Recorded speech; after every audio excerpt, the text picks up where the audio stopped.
Hello, Narnach here. Welcome back to Path of Exile. We are about to enter the belly of the beast.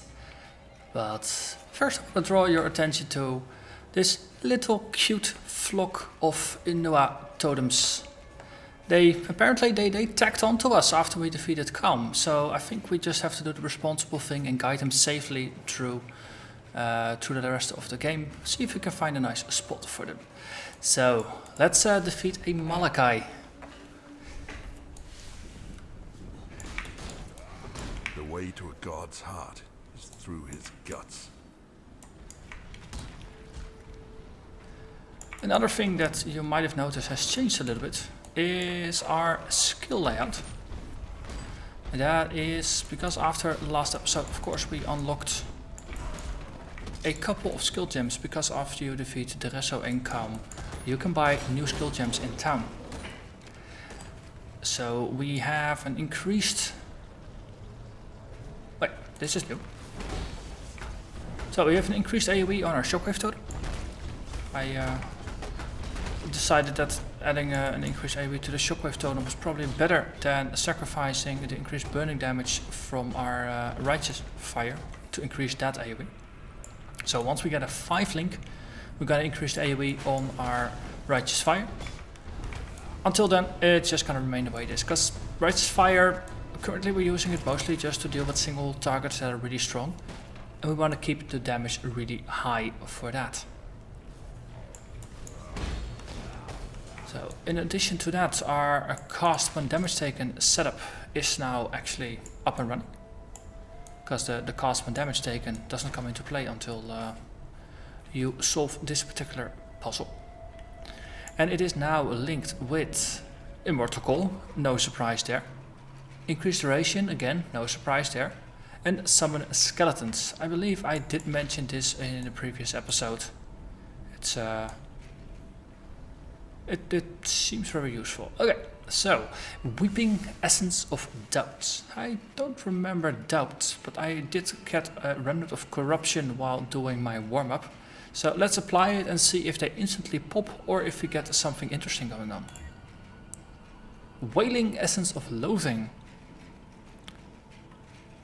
Okay, interesting. So, Totem.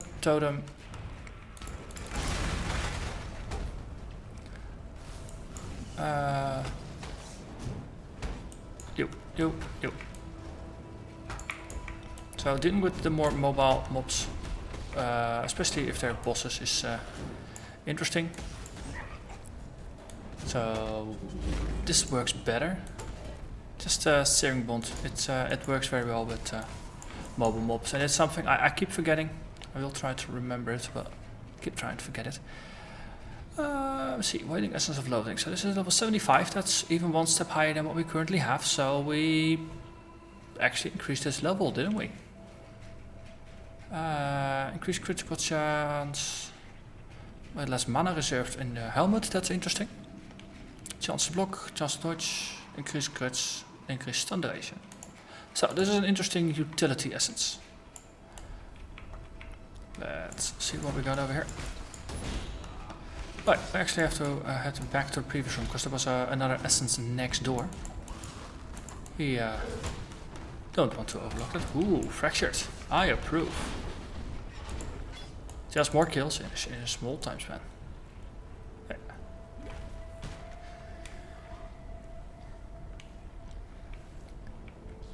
Let's see, what's this gonna be? Ooh, double. A Weeping Essence of Greed and a Weeping Essence of Hatred. So far, no complaints. Wish. Okay, just burn everything through. Oh yeah, you get the blood thing and you get cold. Oh, that's interesting. Okay, you. See if we can just put you. Try not to get hit by too many of the blood orbs. And we got him. Nice. So that's Hatred, Cold Resistance, and Greed is Life. And especially Life is very nice for crafting, because you can always get Life as a base then. Okay, let's push up. see what else this level is gonna throw at us. So the game has been undergoing frequent patching ever since release. As always, we are very used to it by now. It's you almost take it for granted, but no, it's not all the devs do it, and especially not at this pace. So we're currently at 2.40D. That's just a week after launch. So 4 pretty big updates. Well, some of them were hotfixes, some of them were a bit more substantial. And the v2.4 had a lot of bug fixes and balance fixes related to a lot of stuff I haven't had issues with so far. But one thing did stand out to me is that there's gonna be more silver coin drops. Ooh, that's the queen. Queen is a tough cookie.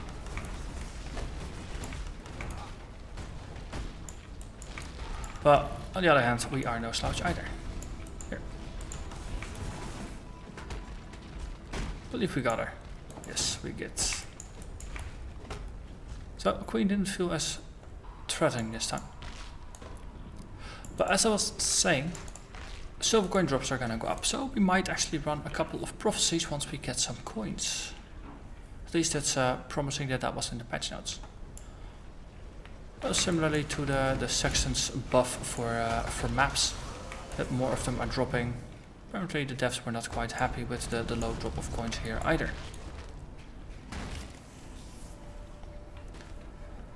But it might be just a bit of a defensive design on behalf of the devs.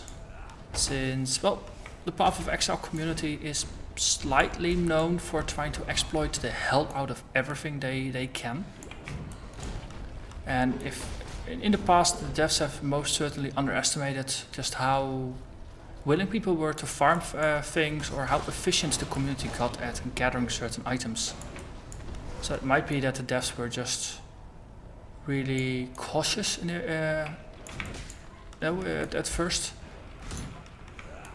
And now that they're seeing more complaints that most people can't really get silver coins, that the feature might as well not really be there, and they're just loosening it up a little bit to allow people to actually enjoy the content, but to ensure that, because it's worse when it happens in reverse. If they just release a feature and there's a lot of coins dropping, and then they're like, yeah, no, we're not happy with it, so we just cut it in half. No, that's not good PR, because people never like it when you take something away from them.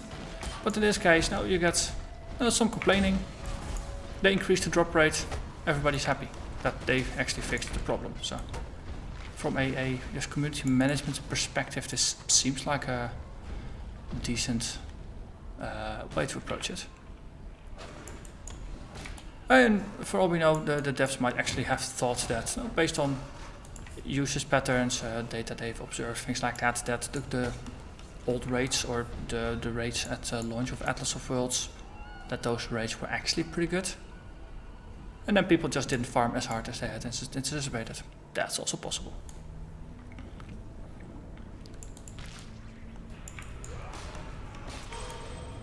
Let's see. Righteous Fire went level up. So as far as I understand, for this build, Righteous Fire leveling up does absolutely nothing.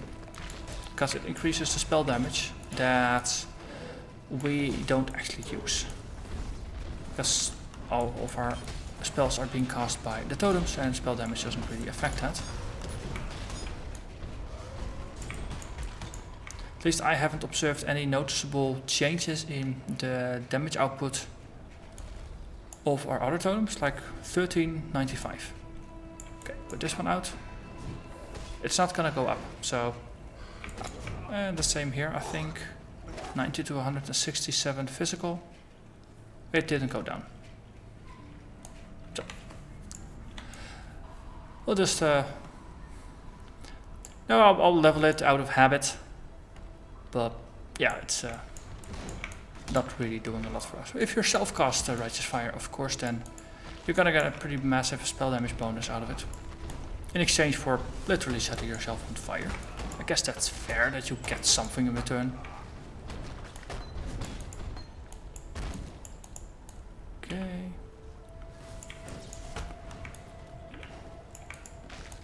So, boss fights. I'm very curious to see how the Piety and Malachi fights are gonna go. Because in the past those have been mostly just hit and run types of fights. Here, well, we can do a lot of running and we can leave the hitting to the totems.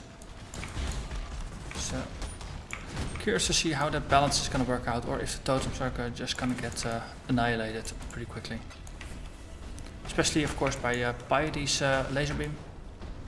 They hurt. On the other hand, we do have a couple of pretty quick intensity damage sources as well. So, let's see, this is currently at 583 damage. I think I want to tune it for about half, so we level it up a couple more times to about 700 something. So, it also means that if our castment damage taken is now at 661, it requires level 42, which means we can increase Immortal Call as well. And, well, Summon Skeletons is still going up.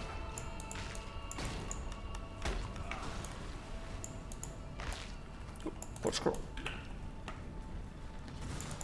Thing is, if I'm doing it alright, I'm not actually getting hit all that often. Because, well, in the end, the totems are supposed to tank for me. It's gonna get easier once we get to Cruel, once we get to Tukohama. Until then, though, we're just gonna take it as we get it. It's interesting that they added the doors in here. That is new with the expansion. And finally, the bowels of the beast. Let's recast our golem, and then we go in. You've done well, brute, but let's not get above ourselves. So Piety here is a mostly static mob. Well, I say mostly static.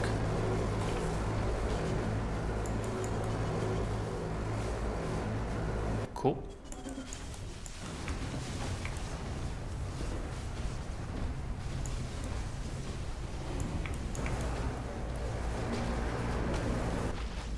Yeah, okay. See, this did a lot more damage than expecting. It was Malachi who... Okay, so Piety, pretty trivial. On the other hand, we have to keep in mind this is normal difficulty.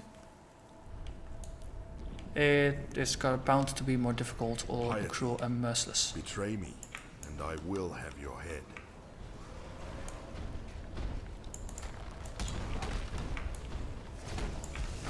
Betray me and I will have your head.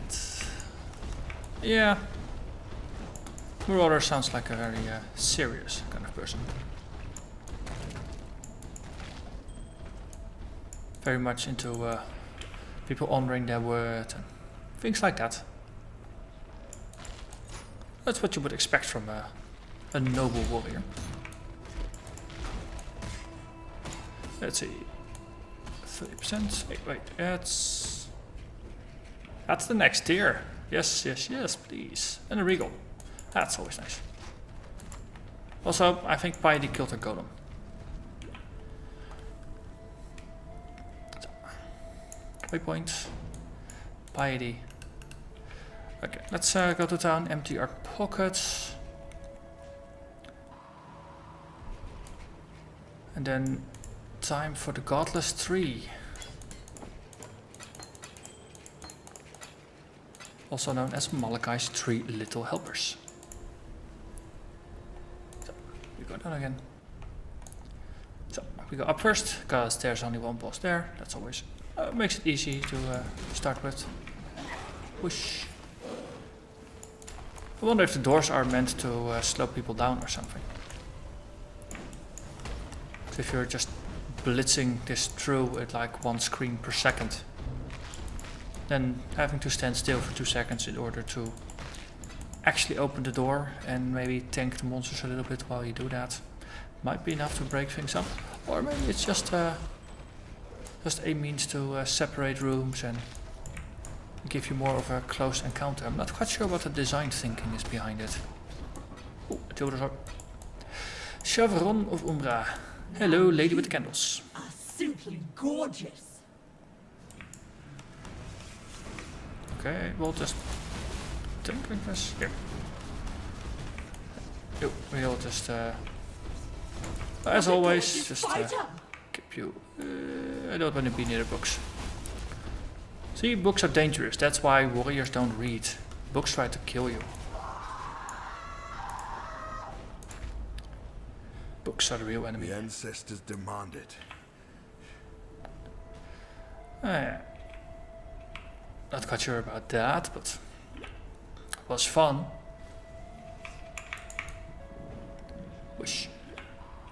And that was enough to get back here. And yet another one who killed our golem. What do they all have against the golem?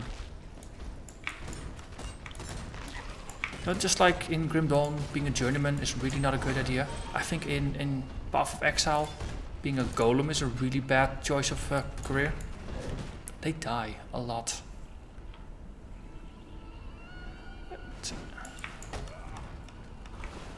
That's cool that the devs are slightly more proactive about mentioning that there's new empty access that you can get, or new pets and stuff like that. Ooh, what's this? Weeping Essence of Woe. Click, go for it. You. I see a lot of lightning, but we can take it. Slightly unfortunate that. No, for the content that is. That I can say, yeah, well, it's interesting, but I can take it. Here, have some totems. Burn you up. Knock you out. Okay. Double over there. These goes pretty quickly, and then just Shockwave is there as a bonus. Again, no, it's. You are free now. If you can tank the damage that most of the content is throwing at you, then yeah, then you basically can play any build. And then you can also play a build like this that requires a bit more patience, at least early on. Well, later on we're gonna get more powerful, of course.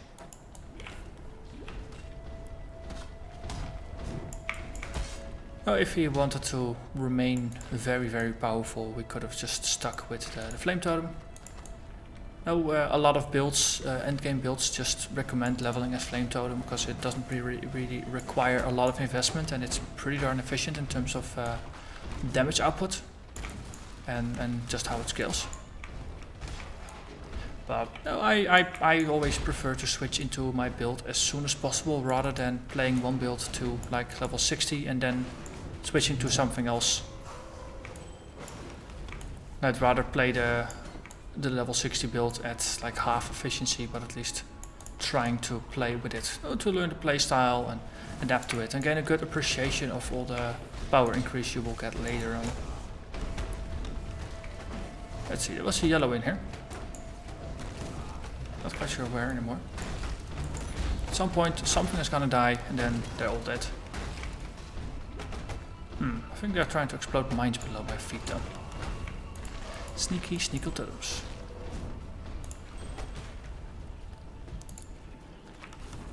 Okay. And that was that. Resummon the golem, Malachai. Dissection time. Yeah, let's do that. Here. I'll just slice you through with a laser cutter. Like that. Maybe I actually should bring the laser cutter to you, since you are kind of determined not to stand in its range. Yeah, works pretty darn well. Okay, Your sickness is ended. Empty our pockets and boss fighting time.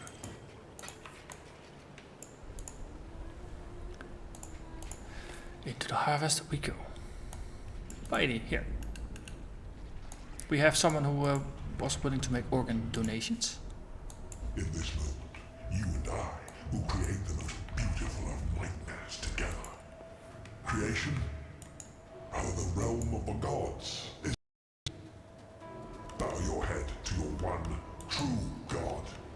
of Exile. Here, I'll share my totems with you. Okay, he hurts. About 700 points of damage when I wasn't expecting it. Oh, I wasn't truly paying attention to his life bar, but I think... Exile. Die and be reborn. Oh, that's his overhead swing. That's the problem if you're standing below him, then you don't really see his overhead swing all that well. Embrace the But future. this is pretty darn quick for a Piety kill. So that's good. So this is promising for the Malachi fight. Let's do it. Now, let us see if you truly understand what it means to be Nightmare. Okay. Let's not stand in your tentacles, but we will cast some bonus. Oh, I gave my life. that was the first one already. So, well, Are being selfish.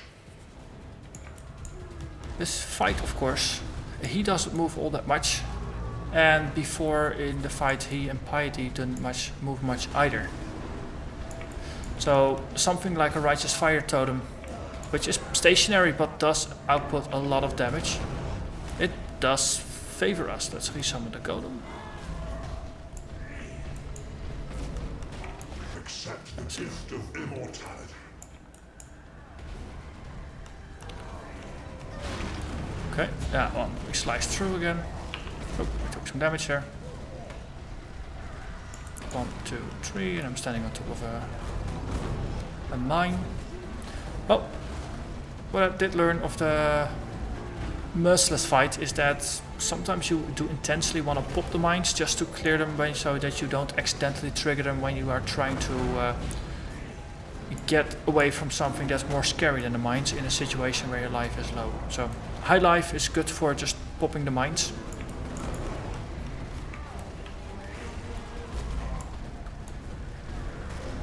Just make sure to stay away from the other things. Nightmare is Okay, the true third intelligence. part. Okay, and it's dead. Being selfish. You are being selfish. Death. Not quite sure who started the meme, but I think it's brilliant.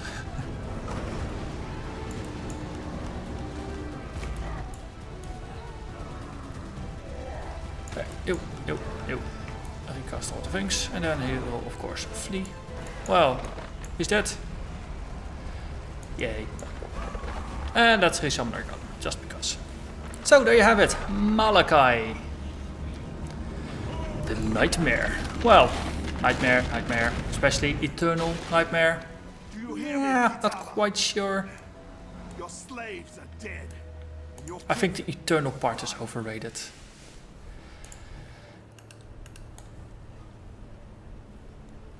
So now we are challenging Kitava. Awa.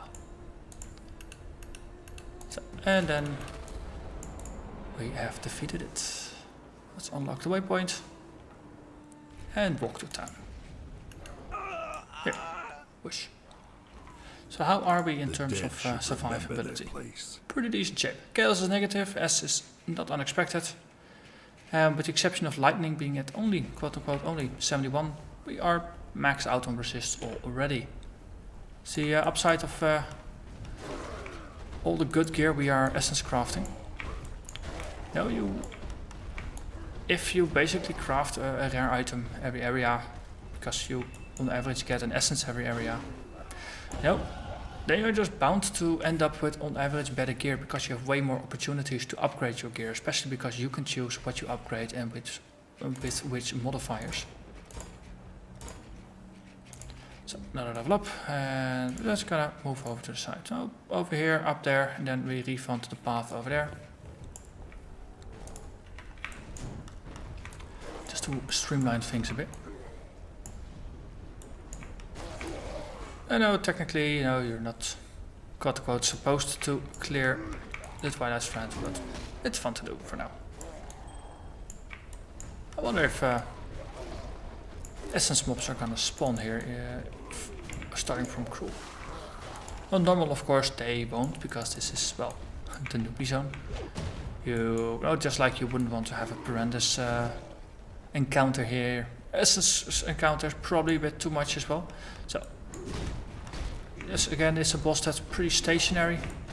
So, it's easy to do. He was dead before he even pulled his sword out. That's slowly we are rolling into our final build. So let's have a chat with Tarkly. In the next episode, we're gonna run the Labyrinth on normal. Let's see. Lightning is our lowest, so let's pick it up. Let's see. What does it contain? Bit of cold resist, but not entirely sure this is better than what we got. That's gonna be it for now. So thank you very much for watching, and I will see you again next episode when we go for the Labyrinth. Bye bye.